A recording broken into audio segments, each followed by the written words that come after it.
ஆச்சி பாதாம் ட்ரிங்க். ஆச்சி பாதாம் ட்ரிங்க் ஒன்னு வாங்கினா ஒன்னு ஃப்ரீ. சேலம் பெரியார் பல்கலைக்கழக துணைவேந்தர் பொறுப்புகளை லஞ்ச ஒழிப்புத்துறை விசாரணையில் உள்ள பேராசிரியர் பெரியசாமியிடம் வழங்கியதற்கு பல்கலைக்கழக தொழிலாளர் சங்கம் கண்டனம் தெரிவித்துள்ளது. இது தொடர்பான முழுமையான விவரங்களோடு எமது செய்தியாளர் ரியாஸ் இணைந்திருக்கிறார். வணக்கம் ரியாஸ், முழு விவரங்கள் என்ன?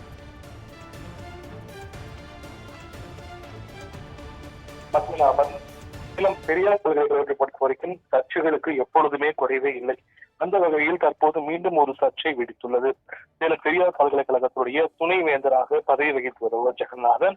இவரை பொறுத்த வரைக்கும் பல்வேறு ஊழல் குற்றச்சாட்டுகள் இவர் மீது சுமத்தப்பட்டுள்ளது.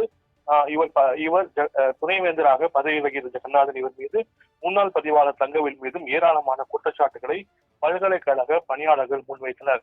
குறிப்பாக தனியார் நிறுவனம் ஒன்றை தொடங்கி அதன் மூலம் பெரியார் பல்கலைக்கழகத்திற்கு வரக்கூடிய நிதிகளை மோசடி செய்ததாக ஜெகநாதன் மீது புகார் தெரிவிக்கப்பட்டது. அந்த புகாரின் பேரில் கடந்த வருடம் டிசம்பர் மாதம் 26ஆம் தேதி கருப்பூர் துறையினால் ஜெகநாதன் கைது செய்யப்பட்டார். 6 பிரிவின் கீழ் வழக்கு பதிவு செய்யப்பட்டது. தொடர்பான வழக்கும் தற்போது நடைபெற்று வந்துட்டு இருக்கு. இந்த சூழ்நிலையில் அவருடைய பதவி காலத்தை பொறுத்த வரைக்கும் மேலும் ஏற்கனவே பதவிக்காலம் முடிந்த நிலையில் அவருடைய பதவிக்காலம் மே 19ஆம் தேதி வரை நீட்டிக்கப்பட்டது. இந்த சூழ்நிலையில் அவருடைய பதவிக்காலம் நேற்றுடன் நிறைவு பெற்றது. இந்த சூழ்நிலையில் அந்த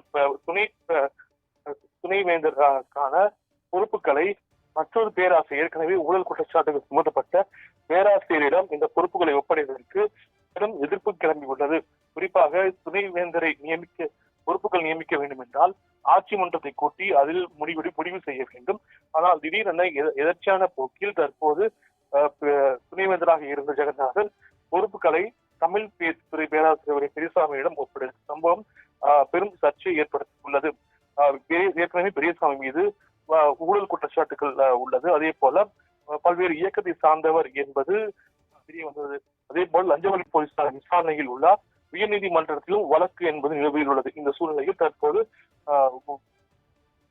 பெரியசாமியிடம் பொறுப்புகள் ஒப்படைக்க சம்பவம் பெரும் சர்ச்சை ஏற்படுத்தியுள்ளது. இது தொடர்பாக பேராசிரியர் சங்கம் மற்றும் பெரியார் பல்கலைக்கழக துணைவேந்தர் சங்கம் கடும் கண்டனம் தெரிவித்துள்ளது.